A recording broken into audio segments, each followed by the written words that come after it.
Welcome to our recap of Sister Wives. I wasn't doing anything. Season 8, Episode 6, First a Verdict, then a Lawyer.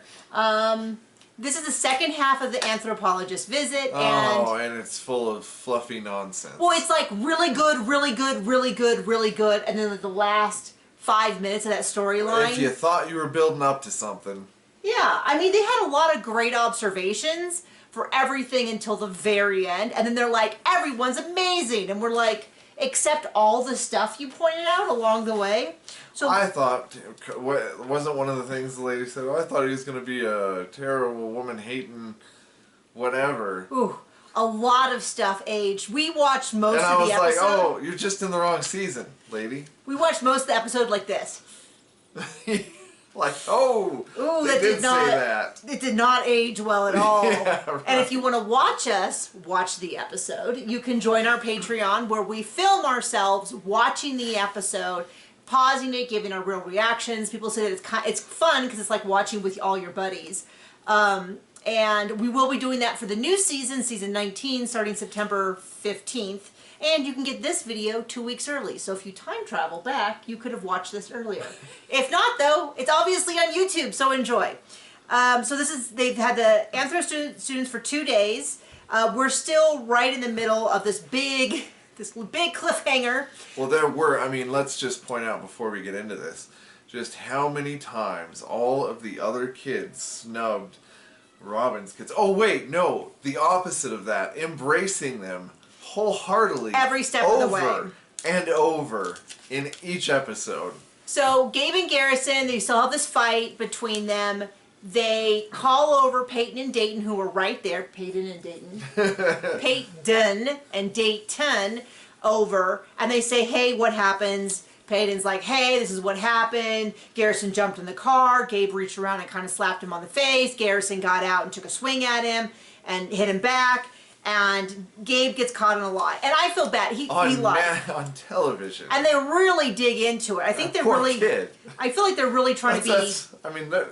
That's scars right there. Well, it definitely feels like they're trying to be Captain Good Parent. I don't question Janelle because I know that Janelle is there 24 hours a day, right. 7 days a week. And actually cares about her kids, yeah. What I thought was weird, though, is Garrison did hit Gabe. Gabe did hit Garrison.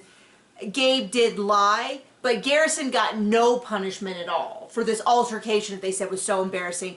Other than being called out on TV. Yeah, but Cody gives him a handshake family issue and sends him off, and then they really rip into Gabe. Now, I get it. Lying is a big deal, and it's like, they really do, hey. And maybe it was even appropriate, sans the cameras. And maybe, I've certainly been there in the situation where you get really hot and heated and you don't quite remember what happened. I don't know. I'm not saying that Gabe shouldn't have been punished, but it was kind of weird to me. They were like, hey, Garrison, no punishment at all. Let's shake hands. And then we're like, Gabe got punished. He wasn't allowed to go play poker. With the family. A totally appropriate punishment. But it just struck me as weird that it was like, hey, Gabe, Garrison, sorry for the problems. And of course, it's hard to see Garrison and Gabe, period. It's a difficult rewatch. So they get that all done. They have to apologize. It was just weird. Gabe has to apologize to Garrison, but Garrison doesn't apologize to Gabe. Anyway, all that's fine. They send him off. End of that storyline. There's 2 days left with the Anthropologist. So that was clearly Sunday. It is now, it's going to be Monday, and they're hoping to have a little bit more free time with the adults to discuss with them their life, their sex life, which they're not going to hear anything about. Jealousy. Rich wants to find out what happens with the punishment, all of that. So in the morning, we find out that Solomon needs dental surgery. Like major. Like, they're going to put him under. That's all we know. All we know is he needs dental surgery. He has to be put under. What I think is interesting is that we didn't hear anything. Both Dayton and Solomon deserve to have those surgeries. We want to make that perfectly clear. Yes. Any beef we have is not because... But there's no fight with Cody about they should wait. Surgery. They can't get it right now. It might have ugly scars. Do you think it's because it's one of the favorite children? I think it's because Robin put her foot down and he's not going to dare question that. I think that's a part. I think it's a big part of it. I also think, I think it has to do with Robin, and I don't think Robin's wrong here. No. Robin's, in this one instance. I want to be clear, those children just needed surgery. I don't know what's going on with the dental surgery, but it's not uncommon for children that age, that when they get dental work, they have to be put under, because how do you explain to a child that young that they have to sit still? And it is dangerous. I've read several stories about, because it's not really happening in a hospital, and I won't go into all the details. Very sad. So I understand her being scared, but it was weird that we never heard about it at all until it was actually happening. Whereas when we compare with like Isabel's surgery or Truly being sick, there was more like noise around what was happening. And so I don't know what that means, if that means anything. So Cody and Solomon and Robin go off. The one weird thing is... The one weird thing. Just the one weird thing. No, yeah, in this particular case, because we know nothing else about the surgery. Oh. Is that they said... In regards to this one it's clearly daytime. And Antoinette goes, oh, is he up? And they said, no, he's sleeping. We hope we sleep through the morning. That is odd to us. Because if we are morning people in general, and we somehow have a child who is so much more of a morning person than us, that it is difficult. Most days. I'd say, 99 out of 100? Like, occasionally he sleeps in. So for me, and I know this is totally personal, but for me, I'm like, what do you mean? It's sunny out. He should have been up for 4 hours by now. I know, he should be working on lunch. He should be... Our child wakes up, it's still dark out, and he's like, mommy, mommy, mommy, mommy, mommy, mommy, mommy, mommy, mommy, mommy, mommy, at a sheer volume this close to my face. And I'm a morning person. Most people find me annoying because I'm up early. I naturally wake up between like 5 and 6. A kid who sleeps in... I don't know. Foreign to us. But I have heard rumors, and it's alluded to in the show, that Robin's kids stay up really late and then sleep in till noon. That doesn't seem healthy.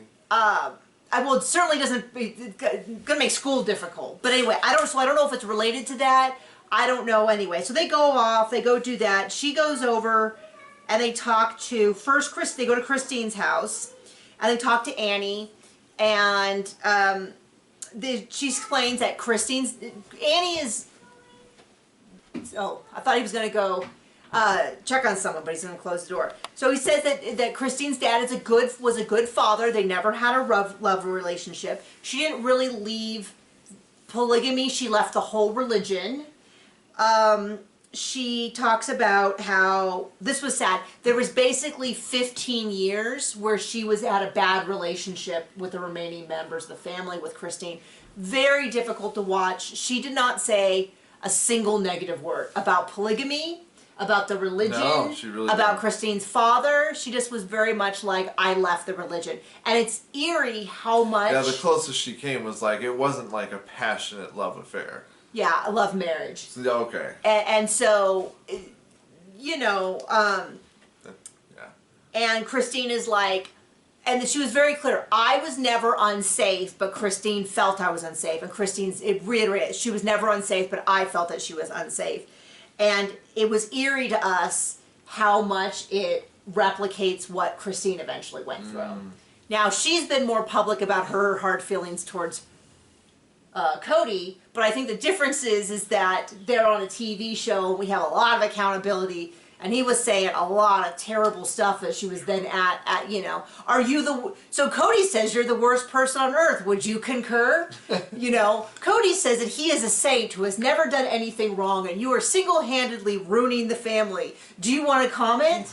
So a little different situation than what Annie went through. But Christine's talking about, how Annie never was against her and Cody. She supported her because they were in love. She would never want to leave the family. She made sure that she was really in love with Cody because she didn't want to make the same mistakes. She never wanted to have to leave the family. And we both were like... That aged like a stale fart. That is tough to hear. Now, it's not life if you don't look back with chagrin and dismay at some of the things that you said and did when you were younger. As somebody... What?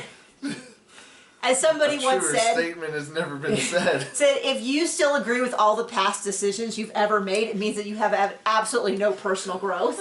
And I was like, okay, that makes me just feel better about, like, I could have handled this situation better. I can't believe that I used to say that. So there we go.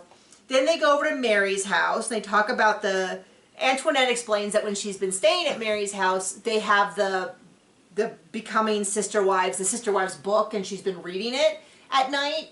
And so she talks to Mary about a little bit about that and how much tension there was between Janelle and Mary, and how Mary and Cody are working on their relationship. Lies. Janelle and Mary are not really. Now, I'll explain why later when we get to it. But I believe at this point Mary's already involved with the catfish to some degree. Even if at this point it is now friendship. And I'll explain why I believe that and what I think is my most consistent theory with the catfish. But Mary says she never really got what she wanted out of the sister-wife relationship. And it's interesting to me that she doesn't even say anything like I do now with Robin, because that was supposed to be the promise. Robin was going to come in and be the sister wife that Mary had always wanted, the best friend, the support, all of that. That didn't work out either. And that's not just because, you know, they were telling us that was what was happening, and it just wasn't happening. So, I don't know what any of these. Oh, then they go over and talk to Robin and Antoinette right off the bat. This is like one of the best things she ever said. Gosh, it seems like, oh, so Solomon has come back at this point. He's groggy. Robin is talking about how they gave him some medicine to help him, I assume maybe like a Xanax or Valium or something, so that he wouldn't remember as well, but they gave it to him. She felt too late. I'm guessing they just were timing it so that it would be effective the whole surgery.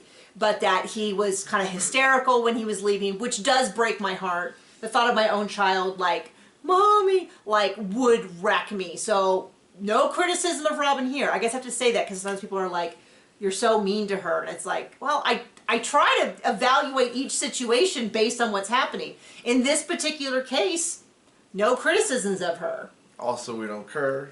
Well, that's what don't care. Yeah, just a reminder, some people are like, I really hate your channel. And I'm like, great. Thanks for watching. Like, then don't watch. Like, really, I'm not forcing you to. And we're not going to change it. This is not, we do not, like, write out a script in case you haven't figured it out. I mean, if somebody wanted to salary you at $250,000 a month, I'll quit. Yeah, someone was no like, problem. Someone was like, you should get rid of John, I don't like him. Okay, he's my husband. This is something we do together. I bet you're fun at parties. Like, maybe you should find a different sister wife channel. There's plenty of them now. Anyway, so Solomon's come back. Everyone comes out, and well, I shouldn't say everyone. Christine's definitely there to welcome him. Mary was. I didn't see Janelle, but that's why it's so funny when we talk about how Christine. She's got to make the money. Well, she actually might be, because we do see her later on doing that. But it's just always funny when Christine, the worst sister wife ever, and she's always the first one there saying hello, goodbye, how are the kids? I love them so much. She was so, when Gabe and Garrison thing was going on, she was like, they're good kids, they're, you know, this and that. So it's always funny when it's like, worst sister wife ever, Christine, and then you always see her like the first one to be like, wow, Mama, it was must have been so hard for you. So, yep. We're back in Robin's house. Antoinette goes up and is like, hey, it seems like Cody has a lot more one-on-one time with Solomon. And she's like, than the other Solomon? Kids around that age. Then who? The teenagers? And Antoinette's like, well, the teenagers and everyone else. Really? Blink, blink, blink. I've never heard such a thing in my life. She didn't know how to fake cry yet here. She was like... But she was working something up. She was working real hard to look stunned and amazed at this allegation. And then she's like, well, you know, Cody gives to each child what they want. And some of them just don't want as much one-on-one time. And I'm like, okay. I don't think that's the case. Eye roll. And then she's like, it only has to do with his surgery. That's the only reason why. And I'm like, sure. But... What, that he's the only kid that gets to get surgery? Yeah, and and then I said, it's just those blank kids' fault. You know, it's not that Cody has preferential treatments. It's those dang kids' fault. So then they're going to have a poker night. Rich is the dealer. It's poker night. It always surprises me when they go on and on and on about how they're so much holier than better than everyone else. And then they do things that are very, like, other people would be really judgmental about. Now, I'm not judgmental. I grew up playing poker with my great aunt. We played penny poker. She taught me how to do everything. I'm not great at poker, but I do know the general rules of how to play. And I learned them from my elderly great aunt. So I don't have any problem with it, unless gambling is something you struggle with in general. I'm not a big fan of addictions that affect your life. I think I think most people would agree that that's sort of a line. But I always think it's funny when they are like, we don't want our kids running in with a rough crowd and then have very arbitrary rules about what that looks like. And then they're like, oh, here's our poker night.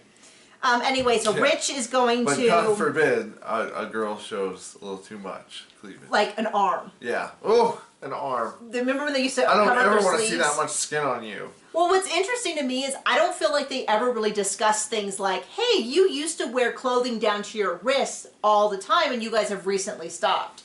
What did that happen? And I don't know if some of it has to do with some of the clothing, the underclothing that they used to wear. If they ever did, we certainly never asked. But anyway, Gabe cannot play poker because it is not allowed. Now, I'm trying to check all this. Okay. For him, because he hit his brother and then lied about it. Yes. Okay, so we do have a big section with Mary as well. We hear a lot from Leon, mostly in the form of moving from pre-med to physician's assistant. And then a bunch of stuff that is not in their future. Yeah, so there's a bunch of stuff about maybe I'll be a fifth wife, and then Cody's like, hold on, we have to talk about this. And just a lot of that about feminism and the idea that if Leon became a physician's assistant and became one of multiple wives, which is at the time what they believed they were going to do, what would it mean if Leon made more money than the husband? And what was funny to me through this whole discussion about what it means to make more money and what feminism means to them and all that, not once did they mention that Janelle was a major moneymaker and how it wasn't a problem in her and Cody's relationship. And I felt like that was an odd thing. I always feel like it's weird, like whenever they discuss something, that their family has an exact example. Like when Janelle said something like, oh, I'm too old to join another plural family. And I'm like, didn't her mother join a plural family? Right. When Janelle's mother was right about Janelle's current age? And no one has ever mentioned it to them. And I'm like, you know someone. Literally, your mother did this. Now, if she said, I know what happened to my mother, but that was a real fluke, I would get it. But to be like, how could this possibly happen? So anyway, they are... Okay, so in relation to that discussion, Cody and the wives then do an interview where Cody says, if my children... if one of my children becomes a second or third or fourth or whatever wife, I would want them to have a really long courtship. I think things would be better if there was a long courtship. I think things would be healthier if there was a longer courtship. Mary wishes she had had a longer courtship. And Mary's like, I did. I wish I met Cody several years later. I could have had, because Mary was really young. She was like 19. All of that. Well, Christine is very hurt by this because they didn't have a courtship. She didn't feel it was appropriate to date or court a married man. So basically what happened was he kind of was like, okay, Christine can come in. They got married and then they had their courtship after they were married. So she is very hurt by this. And Cody just keeps saying, I think we would have a better relation. I think it'd be better if we had courted longer. A longer courtship is a healthier relationship. And Christine is like, what I'm hearing you saying is that our relationship is not good. You wish it was better. And then Robin jumps in and is like, no, that's not... You remember, she says in later seasons, she speaks Cody. So she speaks Cody. She translates for a wife who's been there a decade longer. Several, like 15, 16 years longer. Then what she says is, Cody's not saying that. He's saying that for his children, he thinks this. And Cody goes, yes, I think my relationships would be better. And I'm like, she's not speaking Cody. She's trying to lead him. She is rewriting what he is saying. Out of the poop that he just on the ground. So they're really not in a great spot. No. So at this point, the the adults all go. That was all an interview. So this was obviously months later after it was filmed. The adults in the anthropology go to a coffee shop to have a meal, and Cody's like, I know they're going to give me a tough time. I just know it. And I'm like, yeah, you know it because this interview was filmed 6 months later. So it's kind of like, it's always weird. I have to remind myself, because I'm so susceptible to the editing tricks, that all the interview stuff is said 6 months after it's actually filmed. So even if they show it before it happens, he's not some great clairvoyant. He is just unwilling to acknowledge that he was surprised by stuff. So they go there, and she's got a big doozy for a question, which is, I noticed that you seem to connect with the boys better than the girls. What Through can the physical activity? Well, she eventually says, how can the girls better connect with you? Because the boys have this easy access to you through physical activity, and it doesn't seem like there's any similarities with the girls. And he's like, oh, well, you know, girls, He says, I know I need to make a better effort to connect with some kids. So this is my theory that I have, which is it is definitely boys versus girls. Absolutely. But if I was writing an equation, there would be some other factors that would come in. Are they Robin's kid? Well, in a way, yes. This is my theory, that there's two kind of, one's related to the other. So it's, the core is the relationship he has, the quality of the relationship he has with the mother when the child is young determines how much he invests and continues to invest.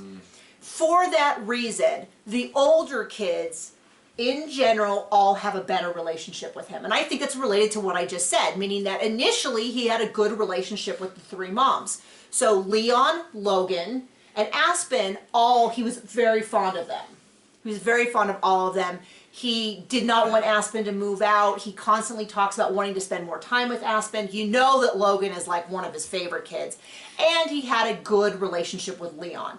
Big, wanted Leon to have the best, put his foot down a little bit about the cost of some stuff, but was very invested, went to all their scholarship meetings, all of that kind of stuff. But you can see how that, also additionally, when he was in Mary's household, it was a lot easier. There was fewer people, there was more money, they could do nicer things. By definition, when he was in Mary's household, he had more time for Leon, okay? But, so the older kids sort of skipped out on that. And then as we go down, we start to see this shift towards specifically Janelle's kids, okay? So we see this shift towards Janelle's kids because we see Maddie as also being a favorite, above someone like Peyton. So Peyton was Christine's son.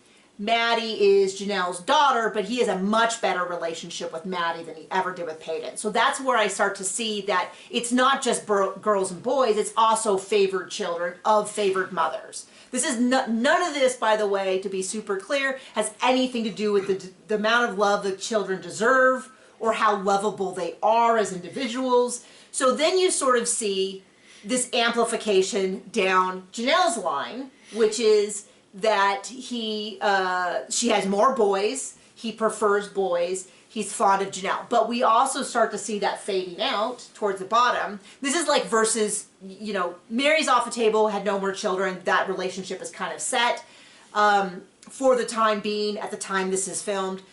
Christine kept having girls. And he's not relating to any of them as well. But we start to see it fading out around Garrison, Gabe. Even I think he really liked Hunter because Hunter was really super athletic, but you don't see the same connection. Because as those children were being brought up, they brought in Robin. And now we had Solomon to take most of Cody's. Because you see that Cody even fades out on Janelle by the time we get down to poor Savannah. When in season 18, when she said, you haven't even spoken to Savannah since her birthday, I genuinely think Cody forgot she existed. I think when she said, you forgot about Savannah, I think you can see on his face that he didn't ignore her because he was mad at Janelle. He genuinely forgot she existed. What do you think? Ouch. Ouch. But Poor kid. He wasn't, he goes, uh-oh, and I realized, he didn't have a quick comeback like he would about like, well, you don't let me see Truly or whatever. He forgot that she fully existed. Truly, poor dear, no, you know, all of that. So that's my opinion, is definitely boys versus girls. But it also plays in with the relationship that he had with the mother during the time that they were growing up. And he still has a big preference for Aspen. And McKelty kind of, sort of, I think that was just an act so that he had someone who liked him. But anyway, so he definitely prefers boys. He definitely also prefers, and then the more you have, like, if you're one of the oldest, you're a boy, you're one of Janelle's kids, boom, you're in. And then the fewer of those you have. And then now that's why I think Solomon is his favorite. And then after Ari, I think they were planning on having another kid. I think she wanted to have 6 kids, just like Janelle and Christine. But Cody put his foot down after Ari, because apparently she's a handful. And I was telling someone recently that everyone in my family has ADHD, and the little girls were as much a handful as the little boys. So I have none of that. Like, to me, little boys, little girls are interchangeable in terms of how challenging they are, because we had some real wildcats in my family. Probably the videos that I saw of me were also pretty scatterbrained, all over the place, talking constantly, getting into everything, crawling on everything, touching everything. Wow. Sounds familiar. Yeah, have you met my son recently? Anyway, enough of that. So he sort of blah, blah, blah. I'm like, hey, they have really got this pretty well. They talk about same-sex marriage, and Cody gives a very much like, it should be liberty for everyone. And I will just remind you that later on when they go to one of the protests, Cody's like, we shouldn't be protesting for anyone else's rights because as polygamists we have it hardest. And I was a little bit like, okay. Yeah, okay. Yeah. So then they go into this whole speech about, you know, I expected Cody to be a jerk, but he's a really nice guy. And now they start going into the butt kissing, and I'm like, fast forward, we get it. You had to do this whole, like, wrap up. There's a lot of pressure when the people are in front of you. So everything else is sort of... So there's the last day. The next day, Janelle goes, hey, if you guys want to go... Or maybe it was later on that night. I think it was later on that night. She goes, hey, if you guys want to go with me, I got to go put a sign up at a house. Why don't you can go with me and help me out. And no, so that was in the morning. I thought it was right after the coffee thing. I don't know. Maybe that was the next day? I don't know. I don't know. I kind of, somehow there was 2 days left in this episode and I only found one. So maybe that was coffee in the morning and then this afterwards. So she talks about how it's been really difficult. You know, you couldn't go to a counselor for any help because the counselor would automatically say, polygamy is your dysfunction. yeah, there's nothing else going on. And hold on. I don't know that I could disagree with that, but as a therapeutic theory, it does seem that you could at least talk about some other things like establishing healthy boundaries, communication, things like that as well. I do think, my opinion, I have never gone to a therapist for polygamy issues, but my assumption is that today in modern culture, you'd be able to find therapists far more readily that would say, hey, okay, if that's the family structure you want to adhere to, talk to me about how this is affecting you and maybe I can make suggestions as to make this situation healthier. That's my assumption.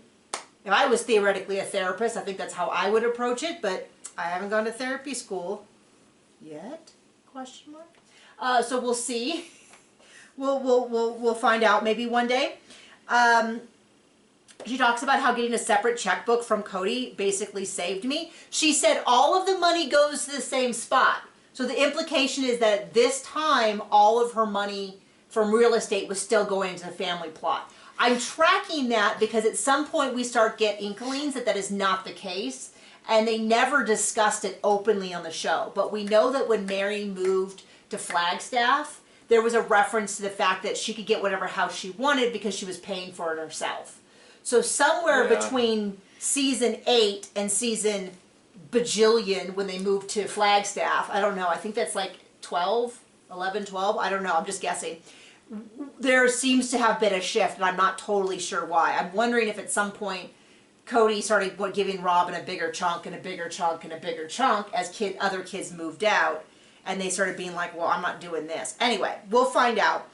So that's really interesting to me in light of what's happening now in season 19 and how she is saying that she has, and she talks about how she wants to save more, and we know that Cody spends more than Janelle, Christine, maybe the same as Mary, but Robin spends a lot more than Cody. Robin considers Cody to be like a cheapo. So if we were to graph, my feeling is it'd be like Janelle and Christine, and then Mary and Cody, and then Robin, in terms of where everybody lies on like money is meant to be spent, and like maybe we should have some fiscal responsibility, you know, that kind of thing. So let's see. So we get this big bombshell. Mary is going to a lawyer. Not a big bombshell for us right now because we know what this is about, but it's very much tied up. We're gonna get a big cliffhanger. Next episode is the two grad students going back to Professor Jackowak. I don't know. I have his name written down on how to pronounce it. I did Google because I was like, I want to find this guy. And it's funny because last year or something, he wrote an article on polygamy. I meant to read it and I forgot until literally just this moment. But he mentioned in the opening paragraph, the nation's interest in polygamy from the resurgence of interest in sister wives. And I'm like, oh, I got to read this to see what he has to say. But they go to report back to him, and it is just blah, blah, blah, blah. Oh, my gosh. He's a saint. The family's amazing. Rainbows and butterflies. They're like, he rotates perfectly. He has no favorite wife. And all I could think is, you noticed how much more one-on-one time he has with Solomon, and you didn't notice that he was in Robin's house when that was happening? Right. Like, you're telling me that you noticed that, but somehow you didn't see that there was a favorite wife, and you know they were on their best behavior. So I'm already like, there's no favorite wife, there's zero tension when they're all together, there's zero affection when they're all together because it's a rule they have. I really thought he was going to be a man, this awful man, but he's great. And then Rich, who I personally would like to have a word with, Mr.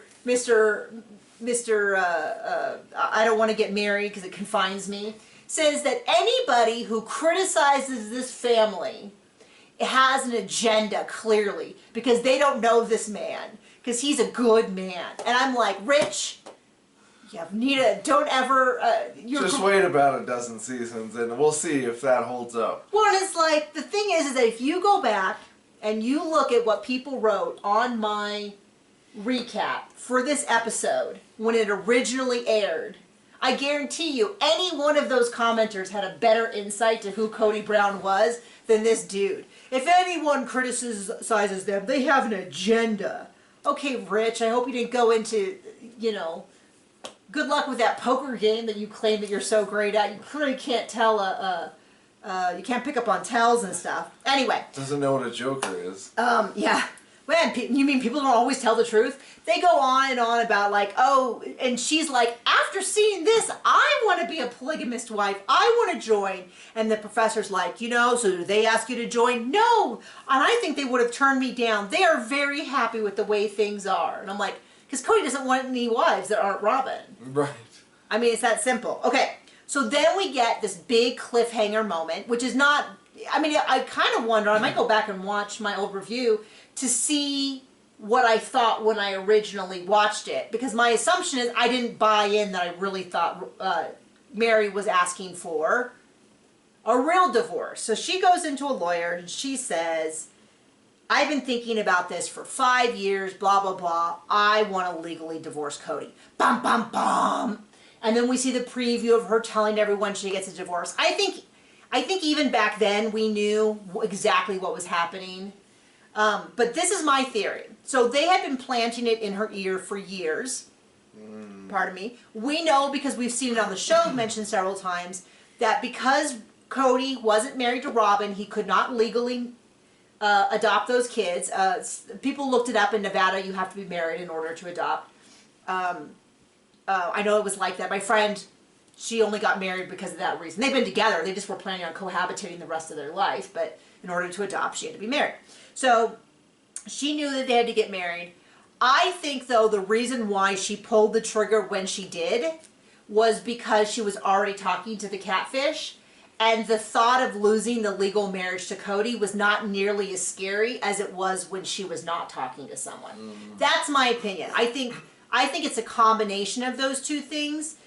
She was already talking to this nice guy, and she thought he was already being flirty. She was already in the outs. Cody wasn't sleeping with her. He had melted down her wedding ring. She didn't want to leave the family just yet. She probably had a lot of pressure from Cody and Robin behind the scenes that are like, oh, wouldn't it be great if we could get married? You know, I'll always love you even if blah, blah, blah. I think those things combined to where that is my theory. I don't have any proof of it, and of course Mary won't tell us because she's still insisting that she had no romantic feelings. Nothing romantic ever happened. They were just friends, and she wasn't ever thinking of leaving the family, despite the fact that she told him that she was. On the television show. On the show, she told him that she was leaving. But now she's trying to rewrite that. So I don't know if we'll ever get the truth regarding that, but that is my theory, is that it wasn't even like she was like, I'm definitely leaving Cody. It's just a matter of, it's less scary to think about losing it, losing that marriage, if she's just not, you know. Trying to get with someone else. Well, where it's just one of those things where you go, it's losing Cody wouldn't be the worst thing in the world because there are other nice opportunities. Once again, I wish the guy was real because it would have been really interesting. So thank you for joining us for our recap, and yeah, have a good day. Bye.